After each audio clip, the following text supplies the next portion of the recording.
All right, welcome back to part 2 of our cabinetry series. Now, in this video, we are going to paint everything, and I built a really cool system for how I painted everything, and we are also going to finally hang everything for the first time. So I'm really excited to finally get this part out of the way, and let's dive in.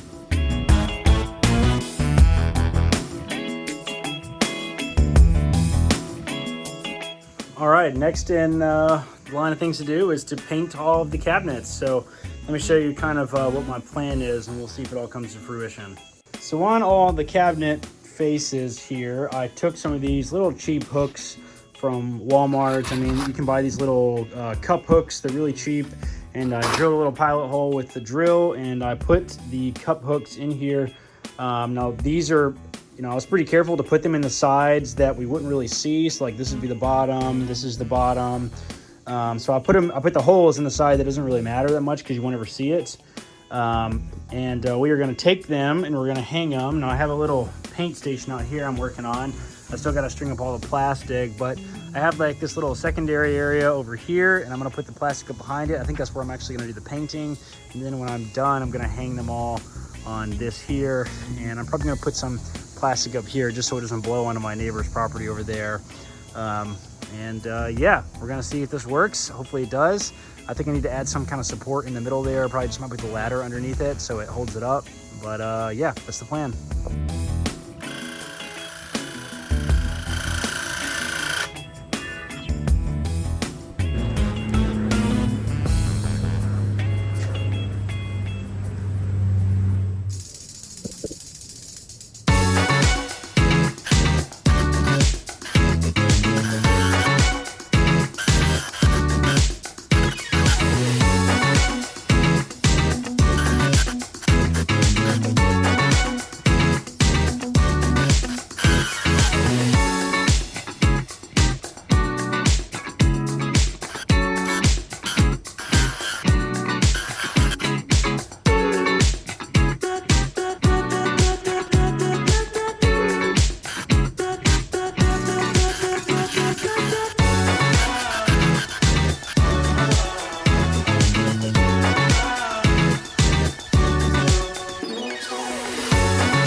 Oof, man, this is pretty tedious, all this painting. And I gotta tell you, that Dixie Belle paint, it comes in 32 ounces, is the one that I bought. It does not go nearly as far as you think it does. I sent Kaylin on a mission to go find us some more. So I think she found 2 more cans of the white, of the fluff color, and another can of the blue, which we may be able to get away without the blue, so I might return that one, but we'll see.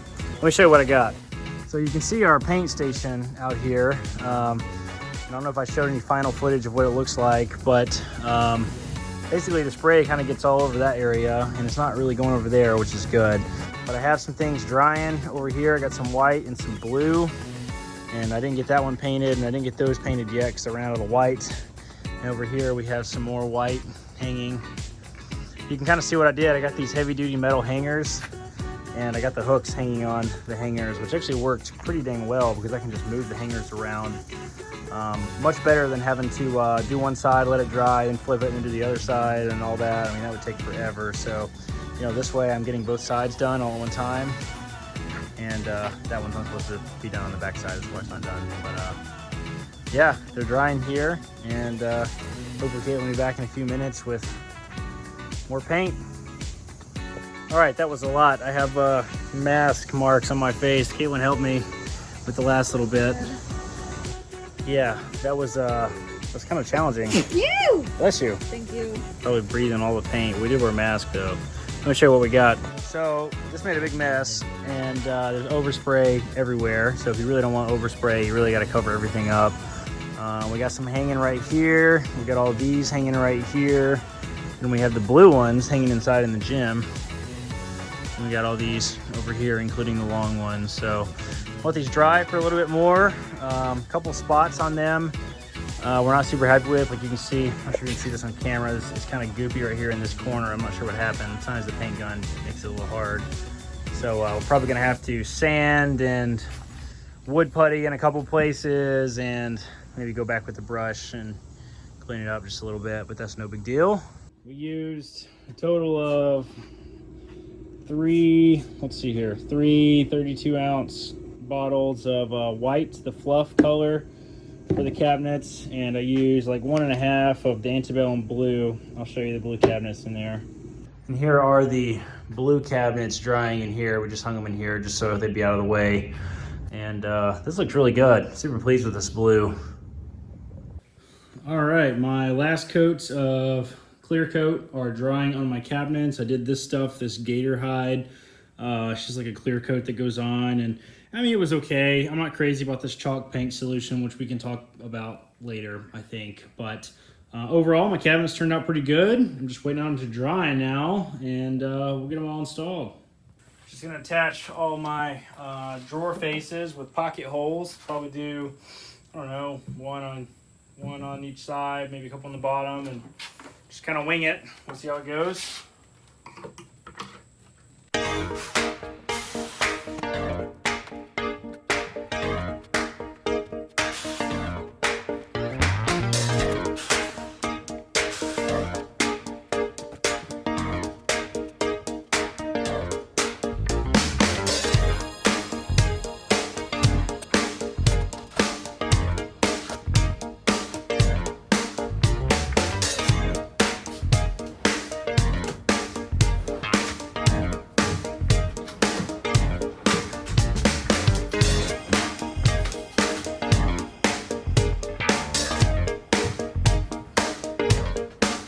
Sort of an odd small test that I'm working on is putting our hinges on all of my aluminum. Now this was a tricky problem to solve in that the holes on these hinges are pretty small, and it was hard to get something that would work well for it. So what I found was some screws. These are 832 by 3/8 inch screws, right? And I got the matching drop-in T-nuts as well. These are from T-nuts itself. I'll be sure to link all these in the comments below. I'll be sure to link all these in the description below. And yeah, just stick them in there. It's kind of tricky to get them in here because, you know, they're vertical and they want to slide up and down. So I'm just getting them tight enough so I can move them. So when I put my cabinet doors on, you know, I can move these around so they'll fit right. But they went in pretty nicely. Hopefully these work out. I feel like I have crossed a major milestone I've been working towards for a very long time, because as you can see, I have cabinet doors hanging behind me, and I'm pretty pleased with how they came out. Let me show you what I did. So here's what I got. Here's my cabinet door, and I have my hinges, my gas strut all in place. See, the hinges are in there properly, and I have them adjusted and everything, and I have my gas strut. You notice I had to offset it a little bit from here so it wouldn't hit anything, and pretty pleased with that. You know, I was kind of concerned about the gas strut and getting it right. Well, it actually, on the paper, it actually says exactly how much to make it, the distance and everything to make it, if you want to make it open at these different angles. So that's kind of cool. It's 90 millimeters from the edge. It's 90 millimeters from here, and this is I think it's 10 millimeters up, but really I just attached it here first and then adjusted this one as necessary. And also got this one over here in place. This is where I learned the valuable lesson of you can't put it here because that would be stupid. It would bump into this, but I'm an idiot and I did that. So I'm gonna have to patch that up, which is no big deal. A little sandpaper and white paint and everything will make that nice and pretty again.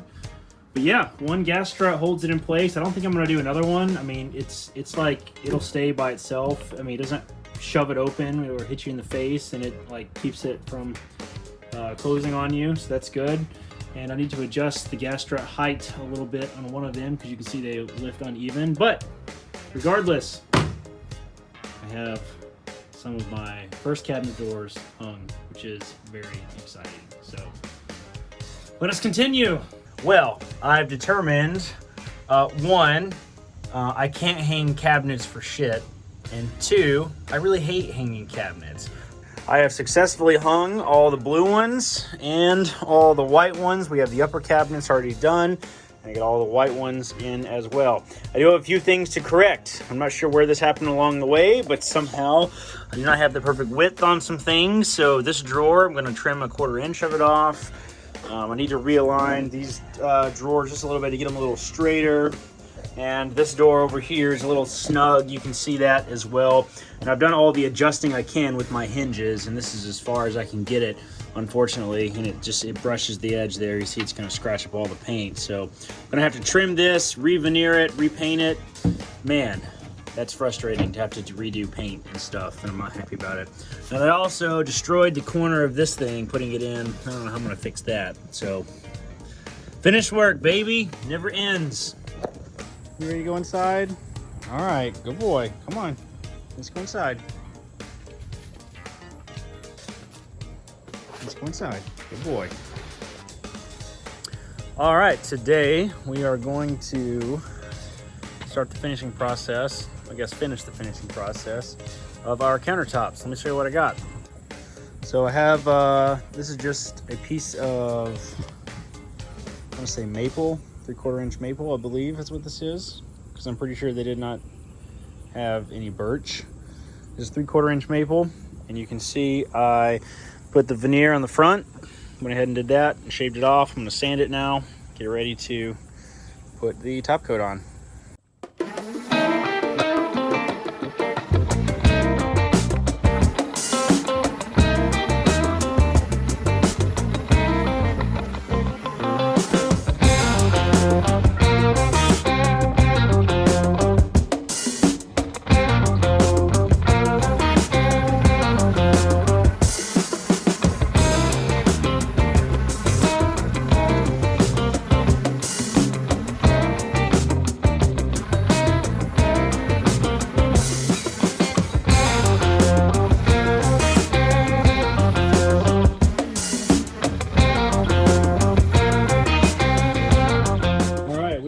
Some polyacrylic on our countertops. One, because I'm pretty sure it's food safe. You know, 5 minutes of Googling made me think it was food safe. And it's easy to clean up. It's water-based. That makes it really easy to clean up, as opposed to polyurethane, which is, you know, oil-based. And yeah, I also had a gallon of this laying around, so I'm gonna use that. All right, I'm losing a little daylight. Sun's going down back here, but I wanted to show you at least what I accomplished today, because I've just been busting it trying to get it done.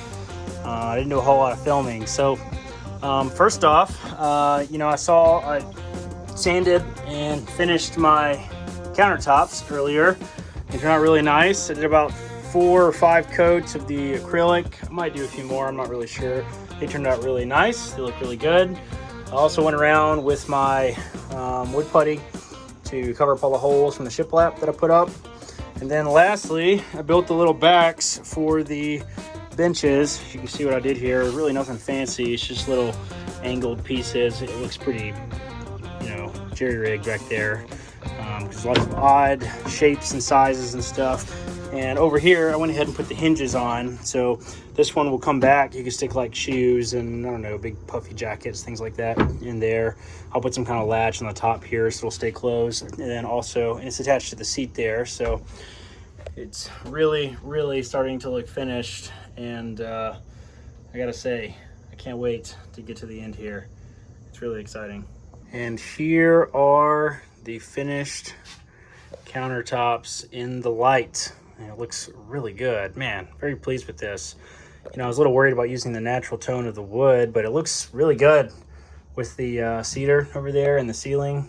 It's a nice transition of wood tones. I can't wait to show Kayla when she gets home.